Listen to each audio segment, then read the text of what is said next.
तू या मैं।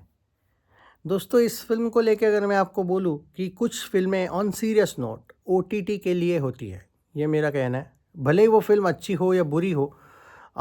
इस फ़िल्म को लेके अगर मैं बात करूँ दोस्तों, पूरा मैं देख रहा हूँ मतलब जो इन लोगों ने 2-3 दिन पहले से ही एक स्क्रीनिंग वगैरह रखी थी, बहुत ज़्यादा तगड़ा तरीके से मार्केटिंग की थी। इस मार्केटिंग की वजह से इनका बजट भी ऑलमोस्ट 60 करोड़ के आसपास गया है। ये मैं नहीं बोल रहा हूँ, ये एस्टिमेटेड बजट ऑफ़िशियली प्रोड्यूसर्स ने बताया गया है। तो क्या इतना ओवर प्रमोशन ज़रूरी था? इसका हम चर्चा करेंगे डेफ़िनेटली जब कलेक्शंस आएँगे, क्योंकि पहला दिन जब मैं देख रहा था, कल की ही बात है, 21,000 रुपए खाली। टिकट्स नहीं बोल रहा हूँ भाई साहब, 21,000 रुपए, रुपीज़, हाँ, उतना ही एडवांस बुकिंग कल तक हुआ था। अब आज कितना होगा क्या नहीं वो अलग बात है। 21,000 रुपए की बात कर रहा हूँ, टिकट्स नहीं हुए हैं 21,000, 21,000 रुपए की एडवांस बुकिंग की बात कर रहा हूँ। चलो ख़ैर वो जो भी है वो हम कलेक्शंस में बात करेंगे कि क्या है क्या नहीं।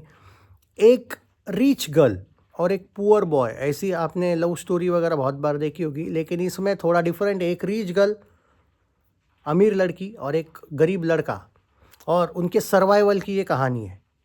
अब वो मगरमच्छ वाला एंगल वगैरह बहुत सी चीज़ें इन्होंने ट्रेलर में ही दिखा दी थी।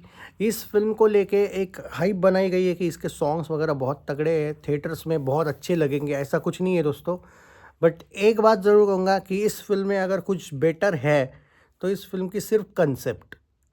जी हाँ, डायरेक्शन ठीक है। और मैं एक बात ज़रूर कहूँगा इस फ़िल्म में कि ये film I think the pool वगैरह का कोई रीमेक है क्या? मुझे नहीं पता भाई, द पूल वगैरह से ली गई है ऐसा सुना है मैंने। देखो भाई, हॉलीवुड की होगी तो मैं कोई वो देखता नहीं हूँ, हॉलीवुड की फ़िल्में बहुत कम देखता हूँ, सो मुझे नहीं पता, पर मैंने सुना है कि एक बुक से ली गई है या कोई फ़िल्म का रीमेक है। वो जो भी है देखो भाई, वो मुझे पता ही नहीं कि किसी का रीमेक अगर होगा भी तो मुझे उससे लेना-देना नहीं। मैं अगर न्यूट्रली भी बोलूँ इस फ़िल्म को लेके, कितना हाइप बना के रखा था इस फ़िल्म को लेके। मुझे लगा था हाँ, डिफरेंट टॉपिक है, अलग बात है, लेकिन मुझे सच में लगा था कि शनाया ने बहुत इंटरेस्टिंग, आउटस्टैंडिंग काम किया होगा, कुछ सरप्राइज़ कर लेगी ये। आँखों की गुस्ताखियाँ जब आई थी, वो ऑब्वियसली वो फर्स्ट डे ही वॉश आउट हुई थी, वो डिज़ास्टर गई थी। तब तो फिर भी मैं कह सकता हूँ कि उसका काम बहुत ही वो एवरेज सा था, बिलो एवरेज कहूँगा, कम से कम खुशी कपूर से तो बेटर ही था। पर इस फ़िल्म में भी वो एक डायलॉग अगर छोड़ दो बच्ची वाला, हालाँकि वो भी डायलॉग एक ऐसी सिचुएशन में कि कोई भी एंगल से ऐसा उसने कोई तीर मार ले, मतलब बॉलीवुड की जो मीडिया थी वो तो इतना सब, अरे भाई शनाया आपने क्या डायलॉग दिया है। इसलिए मैं तो शॉक्ड हो गया था कि ठीक है यार, मतलब मुझे कभी-कभी ऐसा लगता है कि ये नेपो वालों की मीडिया ही जानबूझ के कुछ लेती है क्या ऐसे ही मज़ाक? क्योंकि वो डायलॉग में ऐसा कुछ भी नहीं था। हाँ, वो दिखती क्यूट है वो डायलॉग बोलते हुए, एंड देखो उसके लुक्स की बात नहीं चल रही है, ये रिव्यू उसके लुक्स का नहीं है। She seriously looks good in that film. ये आप नहीं मान मतलब आप लोगों पर ये मानना है या नहीं, मैं तो फ़िदा हो गया भाई साहब। ऑन सीरियस नोट, नहीं मतलब वो अलग बात है कि आप दिल की बात बोल देता हूँ मैं सीधा। नहीं, she was seriously looking good, no doubt at all. उसके लुक्स को लेके चर्चा हो ही नहीं रही है, हालाँकि वो कर दी मैंने थोड़ी-सी अच्छी बातों के लिए, पर लुक से नहीं ना भाई साहब काम होगा। और क्या ये लोग सच में थिएटर्स में जाएँगे ये चीज़ देखने के लिए? हालाँकि कंसेप्ट अच्छी है, वो वीएफएक्स, चलो वीएफएक्स को भी मैं कुछ नहीं कहूँगा, इनफैक्ट वो सच में वो मगरमच्छ वगैरह लग जाता है भाई कि हाँ, थोड़ा-सा सर्वाइवल की कहानी है तो मज़ा आ जाता है। पर क्या ये फ़िल्म, और वो एक्टर की बात ही मत करो भाई साहब। मतलब उसकी तो हाइप ऐसे करके रखी कि अब ये कुछ लोग ऐसे भौंकने आएँगे मुझ पे, तो बिंदास भौंको, कोई इश्यू नहीं है। मैं तो कोई कमेंट-वमेंट डिलीट भी नहीं करता, बिंदास गाली दो। पर उसके लेके तो इन लोगों ने ऐसा बना दिया था कि भाई मिस्टर परफेक्शनिस्ट है ये एक्टर, तो कोई कोई मतलब जो एक बना के रखी थी हाइप की। अरे शनाया छोड़ो, ये नेपो तो नहीं है, मुझे लगता नहीं है। पर अगर ये तो इसकी तो ऐसे हाइप बना के रखी थी कि शनाया भी कुछ नहीं इसके सामने, इस टाइप का पीआर बना के रखा था। तो ये दोनों की एक्टिंग इक्वल ही है भाई, ऐसा कुछ नहीं कि इसने कोई एक्स्ट्राऑर्डिनरी एक्टिंग की है। वो एक सॉन्ग इन्होंने जो लाया था उसकी एक हाइप क्रिएट करने की कोशिश की है। देखो दोस्तों, सॉन्ग्स, सिर्फ सॉन्ग्स से लोग नहीं आती है ऑडियंस थिएटर में देखने फ़िल्म, और ऐसी फ़िल्में आजकल ओटीटी पे आती है। ऑन सीरियस नोट, ये ओटीटी पे आती तो मज़ा आता। फ़िल्म की कहानी सर्वाइवल की है, दोनों में से कौन बचता है, क्या दोनों बचते हैं या तू या मैं? क्या होता है उसको आपके लिए, आपको इसके लिए फ़िल्म देखनी पड़ेगी। नहीं वो अब वो चीज़ें बता के भाई मैं आपका नहीं मूड ऑफ करूँगा कि क्या हुआ क्या नहीं एंड में, कुछ सरप्राइज़ है क्या? मतलब क्या सच में कोई अपनी जान दे देता है क्या दूसरे को बचाने के लिए? ये आप ज़रूर देखिए फ़िल्म।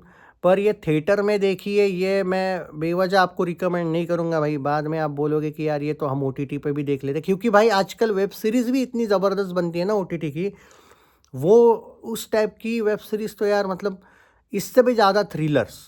और ये सर्वाइवल वाली कहानी तो मुझे कभी कभी थोड़ा सा मतलब फिल्म देखते हुए ऐसा भी लगा था कि हम कभी कभी कुछ शॉर्ट्स देखते हैं ना यूट्यूब पे, कुछ तो एआई वाले होते हैं, लेकिन कभी कभी कुछ ऐसे कि कोई किसी से कैसे बच गया टाइप का, कोई बूल वगैरह किसी के पीछे लग जाता है, ऐसे कुछ कुछ ना कुछ होते हैं ना भाई, वो भी जल्दी ख़त्म हो जाते हैं यार। तो ठीक है भाई, आपको अगर देखना है तो थिएटर्स में देखिए, मैं उसके लिए कोई ऐसा स्पेशल रिकमेंड नहीं करूँगा। लेकिन काम डिसअपॉइंटेड है। शनाया अच्छी दिखी ज़रूर है, लेकिन काम सच में अ, ना यार ना, मतलब क्यों यार मैं बेवजह का जस्ट बिकॉज़ हम फ़िदा है, दैट डज़न्ट मीन ना कि मैं डिफेंड करूँ। ऑन सीरियस नोट यार ना, काम वगैरह बहुत ही मैं ख़राब ही कह दूँ यार, पर वो ज़्यादा हार्श हो जाएगा। काम उसने ट्राई किया है भाई, एज़ कम्पेयर टू आँखों की गुस्ताखियाँ, she was trying hard. But कभी-कभी ऐसा लगता है कि वो कोई भी एंगल से बॉलीवुड की है ही नहीं, या फिर भारत की लड़की है ही नहीं। ऑन सीरियस नोट, ठीक है तुम रीच दिखा रहे हो, दिखाओ भाई, पर टिपिकल जैसा कि ठीक है मतलब पूरा ऐसा लगता है ना, कुछ लोग डायरेक्ट ऐसे फॉरेन से आए हुए हैं या फिर पैदा ही वहाँ पे हुए हैं, यहाँ पे तो रह के ही ये भारत पे एहसान कर रहे हैं ये लोग, ऐसे कुछ लोग होते हैं ना। बॉलीवुड में भी ऐसे लोग हैं कि जिनको हिंदी बोलने में भी वगैरह ये हो जाता है। तो अ, ना, ठीक है, आप लोगों को देखनी है तो देखिए। मैं इस फ़िल्म को बस कंसेप्ट इसकी अच्छी है वगैरह, और ट्राई इन्होंने अच्छा किया, वीएफएक्स अच्छे, इसलिए मैं 5 में से 2 रेटिंग दूँगा। ये पूरा का पूरा रेटिंग लेकिन सिर्फ़ इनके प्रोडक्शन हाउस पे है, जो डायरेक्शन थोड़ा बहुत अच्छा किया है और जो कंसेप्ट है उसको लेके है, वो 3 स्टार बख्श दो भाई बाकी के, कि क्योंकि वो एक्टिंग, सॉन्ग्स और बहुत सी चीज़ें आ जाती है फिर कि क्या ये फ़िल्म शायद ये ओटीटी पे भी होती, क्योंकि लोगों के तुम पैसे खा रहे हैं ना थिएटर्स में। अगर ओटीटी पे भी होती तो शायद मैं एक एक्स्ट्रा स्टार रेटिंग दे देता भाई, पर थिएटर में रिलीज़ करने का डेयरिंग-वेयरिंग नहीं भाई। जब कलेक्शंस आएँगे आप खुद देख लेना कि मैं क्यों कह रहा था ये। सर्वाइवल की कहानी अच्छी ज़रूर है। मैं 5 में से 2 स्टार रेटिंग दूँगा भाई। ठीक है, ज़्यादा हार्श होके कोई फ़ायदा है नहीं, but I think Bollywood needs to grow and understand कि ऐसा होता है कि नेपो के वजह से आज के आपके परफॉर्मेंसेस ख़राब हुए। पिछले साल वो लव यापा के वक़्त, हालाँकि उसको तो मैंने अंडा दिया था, वो अलग बात है। पर ऑन सीरियस नोट, अब थोड़ा-सा बॉलीवुड को सोचने की ज़रूरत है, वरना यही होगा कि एक धुरंधर आएगी बचाने, बाद में 10 डिज़ास्टर, बाद में एक बॉर्डर 2 वापस आएगी बचाने, बाद में और 10-15 डिज़ास्टर।